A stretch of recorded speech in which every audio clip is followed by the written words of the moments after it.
So as we enter into the Gilmore Museum, you can see that they are featuring Corvette. So we're going to have quite a few interesting and unique Corvettes. This one actually comes with, as you can see, the bubble top option on this C1 Roadster. Greatest generation Corvette, the evolution of America's sports car. This exhibit just opened and it will be here until March 30th of 2022. We have some of the rarest and most amazing Corvettes ever and never assembled in one gallery today. This one right here is captivating. Yes, this is the Corvette Corvair. The Corvette debuted at GM's Motorama show in 1953, and it was a huge hit. So what they did, they built it as a concept car, and for 1954 Motorama, the next year, they came out with these two concept cars, the Corvette Corvair and the Corvette Nomad. So the Nomad was a Corvette station wagon that went on to be the 55 Chevy Nomad. And the Corvette Corvair was just a concept car, but it's a beautiful one. And of course, Chevrolet produced the Corvair some years later in the early 60s. And the word Corvair comes from Corvette and Bel Air. They combined those two brands. I did not know that. And these are beautiful cars. The other cool thing, when at the 1953 Motorama, Chevrolet had hidden microphones around the exhibit of the new Corvette.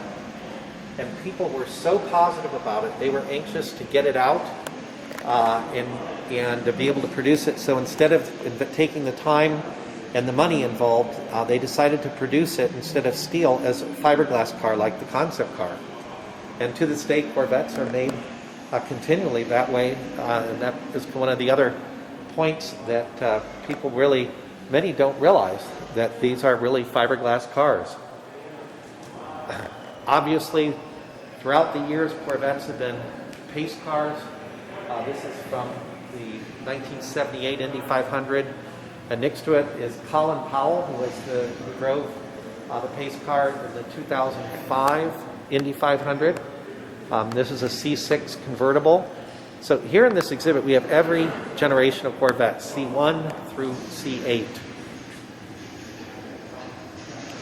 I'm going to come over to this one's unique. Tell me what we have here. Well, this is the only remaining Alpha car that was built. These are the cars that they built the car and test drive it and run it through all kinds of different tests. And this is a 96 Corvette C45 test mule. And after they had these cars, and many of them were, they tried to hide the design, they destroyed them. This is the only remaining Alpha build car of any of the generations of Corvettes. That's amazing. Yeah. Now this 50th anniversary. This is a 2003 C5 convertible. It has a total of 1,316 miles on it. So it's essentially a 19-year-old new car. So it hasn't had an oil change? Probably not. Unless, I would like to think that they changed it even though it hadn't been driven. Right. I'm sure they have, but tell me what we have here. And we're kind of walking around because we have a real great day where we have a lot of opportunity to see the cars almost one by one, so we're taking advantage of that. This is a 96 C4 Corvette, and it was the very last C4 produced on June 21st of 1996.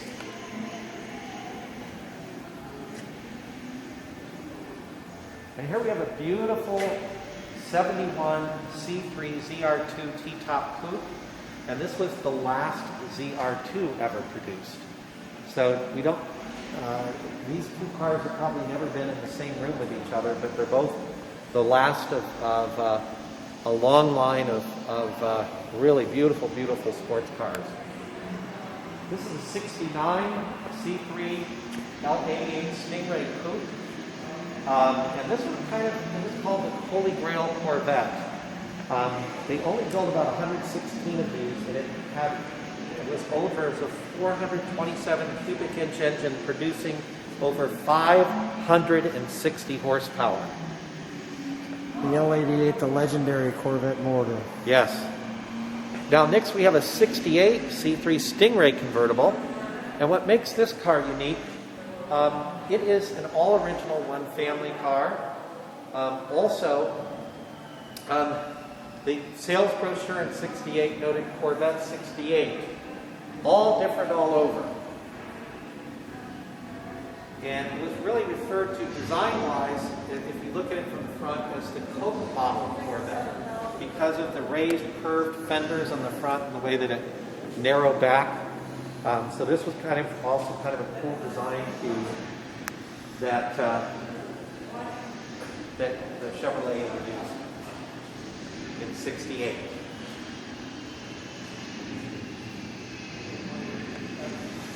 And we've got number 1 over here. Yes. This is number 26, actually. This is C1. This is the very first Corvette. They only made 300 of them in 1953 after the success of Motorama. And this car came with only 2 options you could order. One was an AM radio and one was a heater. Also, it didn't have windows, and as you look closely at it, you'll see it was a hand-laid fiberglass body, so you can see the webbing in it. They had it hand-laid in 1953 and 1954. Now, a fun little fact, Corvette is the longest continuously made model car in the world. So 1953 to today, every year we've made a Corvette. That's Next amazing. we have Joey Chitwood. This was his thrill show 1958 C1 Corvette or convertible hardtop. And Joey was famous for doing all kinds of car stunts. That's why you see this car raised up off the floor. He literally would take the car up on 2 wheels. He would do all kinds of stunt jumps, and he also was a race car driver. We continue with the 50s with a beautiful 57 C1 hardtop convertible. And then this 1958 C1 beautiful turquoise convertible. The company advertising in 58 was pure distilled excitement. And that car certainly looks exciting to me as well. And here we have a 62, another removable hardtop convertible, still the C1. So this particular year was kind of the end of the era for Corvette. It was the last of the first generation C1 cars.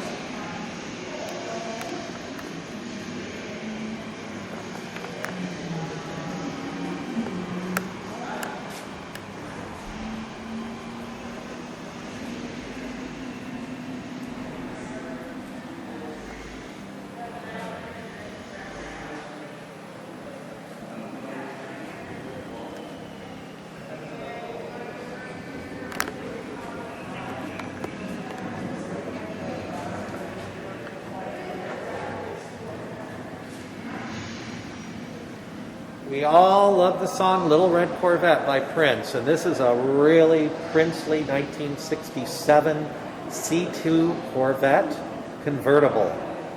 It was voted best all-around car for 1967 by Car and Driver magazine. It had a 427 cubic inch engine that produced 435 horsepower. And next to that, the legendary split window C263Z06 Corvette. Just a gorgeous, gorgeous design car. One of the most sought after collector Corvettes. It had a 375 cubic inch engine and produced 375 horsepower. Say that one more time. We have a little action behind us. Just the horsepower? Oh, it had 327 inch cubic inch engine with a 327 horsepower. Nice. Let's go right to the end of the line. Here we go. This is the infamous C8 2020 Corvette Stingray convertible. This car was the first Corvette to come with a mid-engine. So the engine is right behind the driver and passenger seat. It is spectacular styling. Also, this hardtop convertible, you can raise or lower the top even if you're driving up to 30 miles an hour, which is pretty cool to see happen. This car lists at $67,000, which is now declaring the supercar for the masses, as it competes with McLarens, Ferraris, Lamborghinis that cost infinitely more than that $67,000 for this car. Yeah, that's a bargain. As we wrap up our Corvettes. We wrap up. This is the ZR1 was 2010 C6 coupe. This particular car had a supercharged V8 engine, 6.2 liter, and it produced 490 horsepower. Now this one cost a little bit more because it was top of the line. It had a list price of over $107,000 in 2010. The Stingray came back in 2015, the return of the Stingray convertible. This is a C7 Corvette. Once again, had a big 6.2 liter engine that produced 460 horsepower. And once again, pretty reasonable factory price when you look at this compared to other supercars of just under $62,000. So here we have one of my favorite areas, the muscle car. And Ken, share with us, because this is exciting. You've got some good news about the muscle car.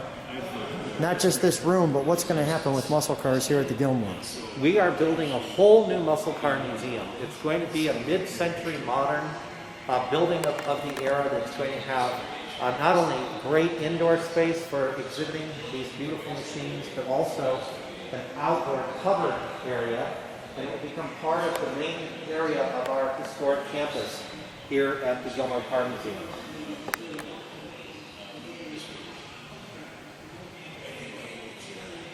The GSS had the 440 in it. Amazing car to see. The A12 69.5 Roadrunner.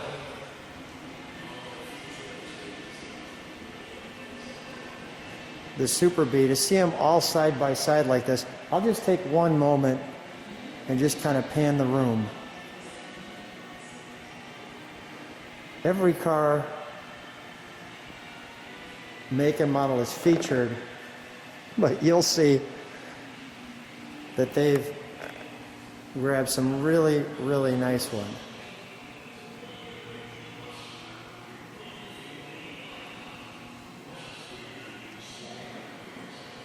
The 340. Now this one might be one of the clearly rarer ones. The Yanko Super Camaro. The 427. It went to Don Yanko's shop, and he put this Yanko badge on there. You can see the vehicle's certification showing you this is a real one.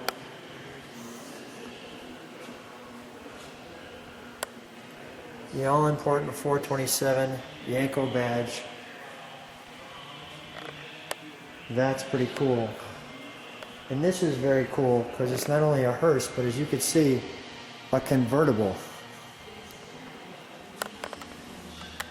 So the Hurstolls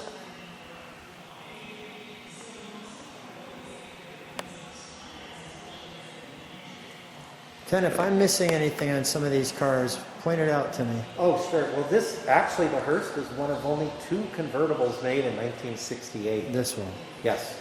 And another fun fact about Lloyd Hearst, not only did he make famous shifters, but if you got into an accident with your Hearst Oldsmobile, and a serious one, he was there to save your life because Hearst also invented the jaws of life. Hearst invented the jaws of life. I did not know that. Hopefully I'll never need that. But That's that is, right, hopefully you won't. but that is pretty cool. The W30, the holes in the hood, the Herstalls with this very special vinyl top, as you can see. The big bad green AMX with the 390. And the gentleman that bought this car brand new on December 30th of 1970 is still the current owner. Is that of the right? car. Yes. It was his forever car. Yeah. So here's a Biscayne. This one just screams sleeper. Well, It had a 409 cubic inch engine that produced 435 horsepower. 430, I'm sorry, 430. so as you would think that this bench seat grocery getter was not going to do too much for you, and then it would take off with the always wonderful 4-speed. That's just tremendous. This is a great color on this GTO. You can see that this one's a Concourse award-winning GTO. Always a sucker for the blue color, and well, that's clearly a good reason why. Now you've got the Bel Air sleeper, the bubble top, and the nice thing here too is you've got the 62 Bel Air. Let me show you the bubble top. And fortunately, we've got the non-bubble top version. So you can see the non-bubble top and why this one, well, is called the bubble top. So here we have a great one. The Ford Torino 429 Cobra Jet. This thing looks, well, like they all do, like they just came off the factory floor. Such a great sticker badge combination. And such a great tail end too. On that one. Just great. Just great. We got a couple more for you here. The 68 Camaro SS.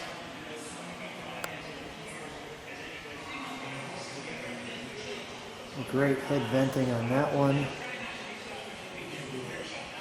The Challenger with the all-important Hemi engine being displayed.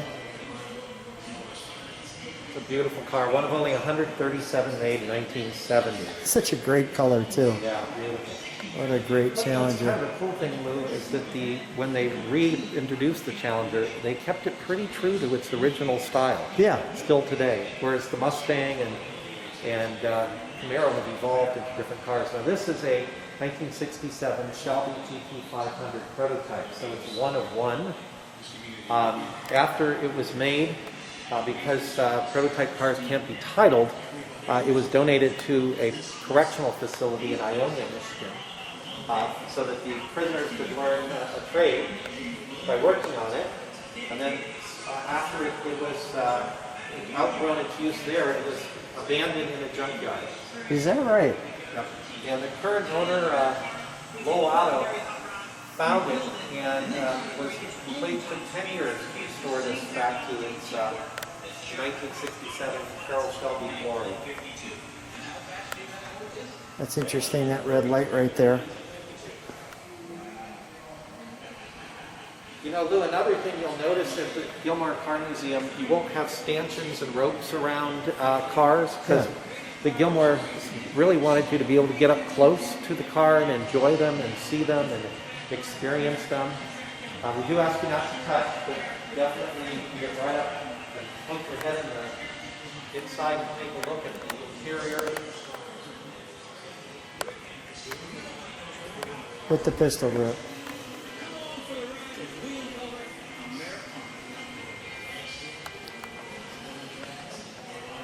And right down the center, we have. Now this is interesting. Tell me about the paint on this one, which you can see is trashed. People didn't want to buy a Monday or a Friday car. You could actually go to a dealership and request that. But that was because, you know, the auto workers were ready to go out on the weekend on Friday, so they might have not kept all the strict standards of quality. And then on Monday, they were probably a little bit hungover from having too good a time on the weekend. But this car is an example of a car you wouldn't want to buy right before the UAW went on strike. Because this beautiful GTO, they sprayed some kind of solvent on the paint and then put their fingerprints all over it.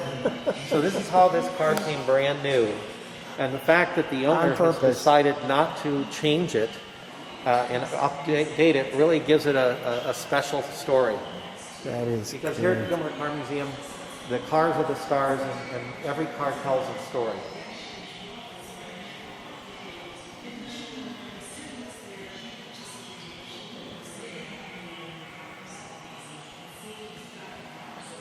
Just beautiful. And that wraps up our muscle car room.